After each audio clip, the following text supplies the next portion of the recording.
So today I wanted to change it up and discuss another character archetype.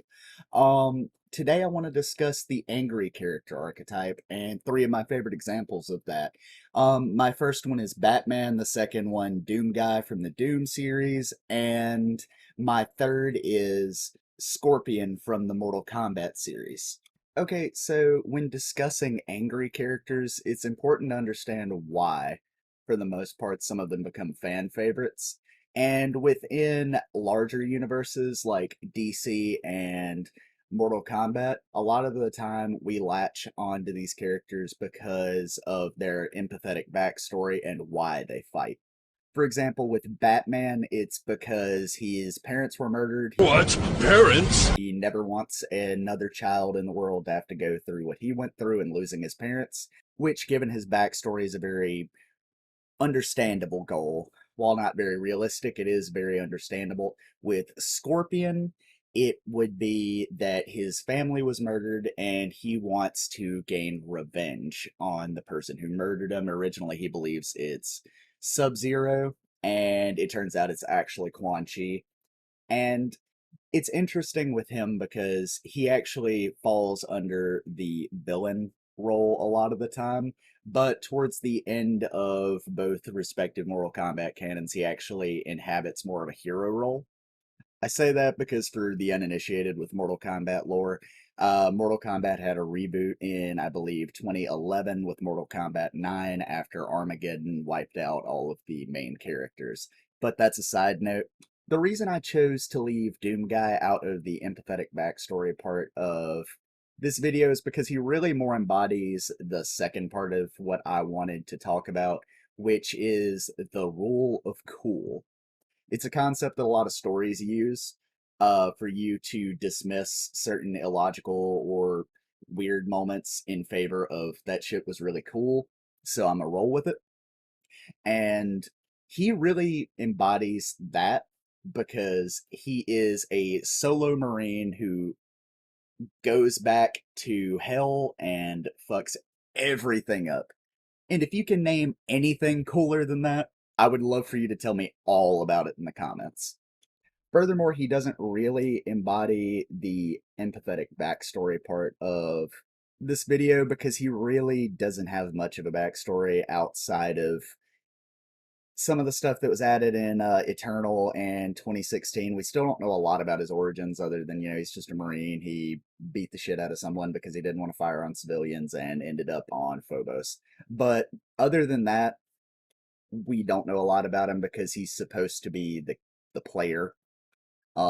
He was built that way so that we could further immerse ourselves, but he's so badass. I just couldn't avoid adding him into this video as one of my favorite characters with the angry kind of character trait. But the other two characters really embody this as well. Batman being so freaking cool.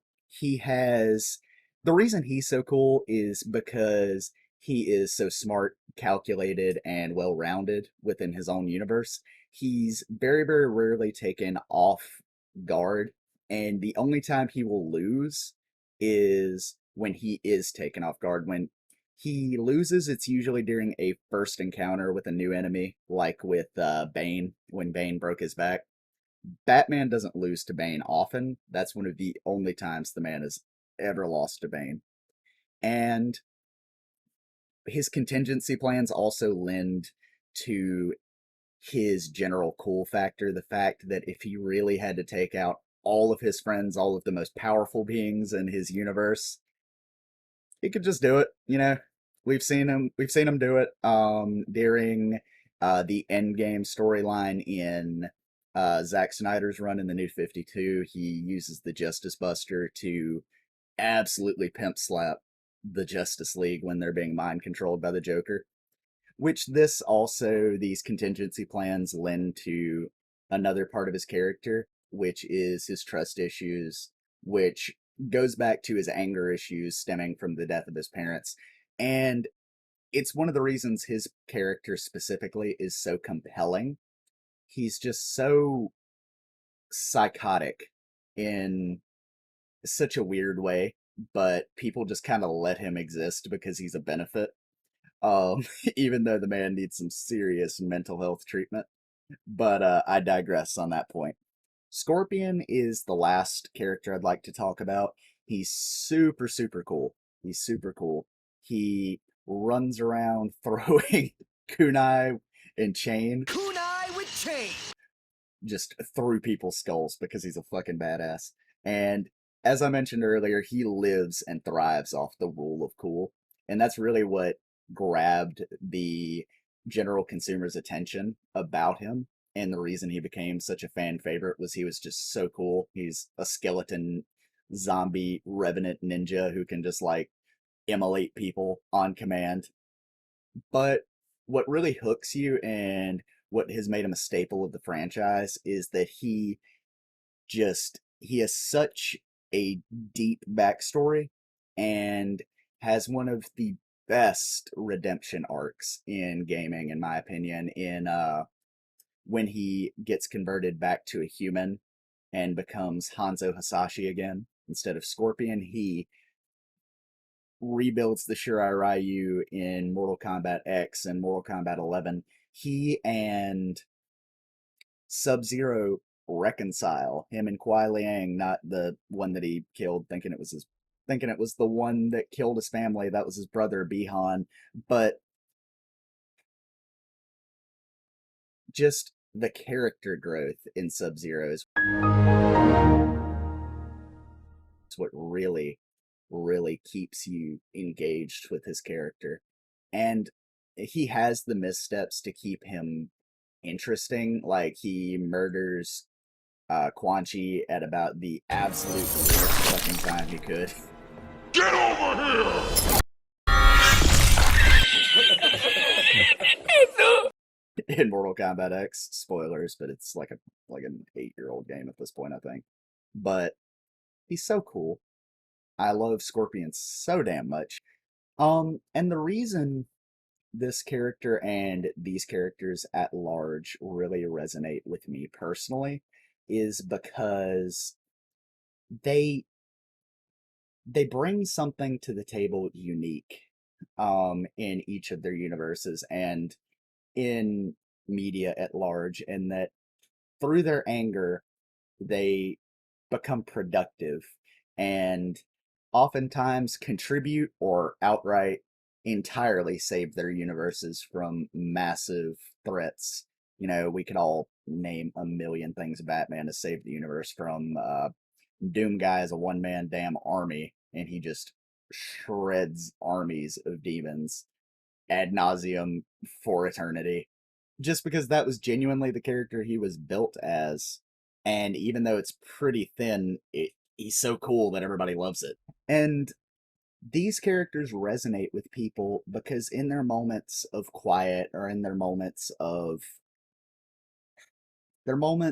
respite from the terrible worlds that they inhabit, they show some genuine amazing character moments. Like for instance, right off the top of my head, Batman and his interactions with the Bat family are always extremely wholesome. Also, his moments with Clark when they're acting as, you know, the best friends that they were built to be by DC, rather than the annoying they have to fight thing that's become a pretty annoying trait as of late.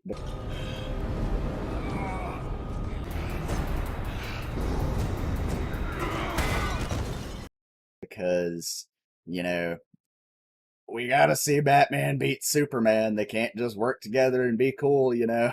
But I digress from that random, that random small rant.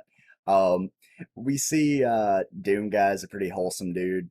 Through his interactions with the intern in the Ancient God DLC, and also his interactions with the environment around him. We see that he's built to be a little quirky, a little funny. You know, like how he straightens the crown on the Hell Priest when he rips his head off in the opening level of Eternal. And furthermore, with like I mentioned, he doesn't have a super in-depth backstory, but it's pretty much always been canon that he assaulted a superior officer because he ordered him to fire on civilians, and Doomguy ain't no war criminal, so he beat him into a hospital bed. um, which is it's something we can all, for the most part, get down with. And just little stuff like that really helps to humanize and make Doomguy a super super cool character. And moving on from him, we're going to talk about generally the endearing part of Scorpion is, well, for one, he's doing all of these things. He came back from hell to avenge his family, which you can sympathize with the man. If somebody murdered your wife and child, you can sympathize with that.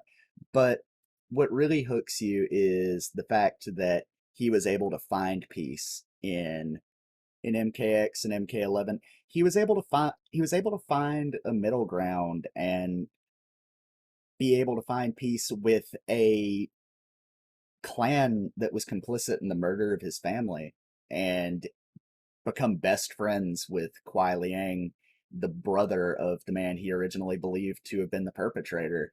And this this is really what hooked me personally for his character, is that I just got to see two of my favorite Mortal Kombat characters be bros with each other. And while I love seeing a lot of these characters angry and be badass, a lot of what keeps me interested and invested in them is their small character traits, how they treat people around them, their more wholesome attitudes. It gives them an extra depth that not all characters get, especially when they fall into the angry character archetype. But these were my three favorites, and I'd like to hear all of yours. So, anyway, this is the end for this one. Let me know what you guys would like to hear about next, and peace. The Seraph's out.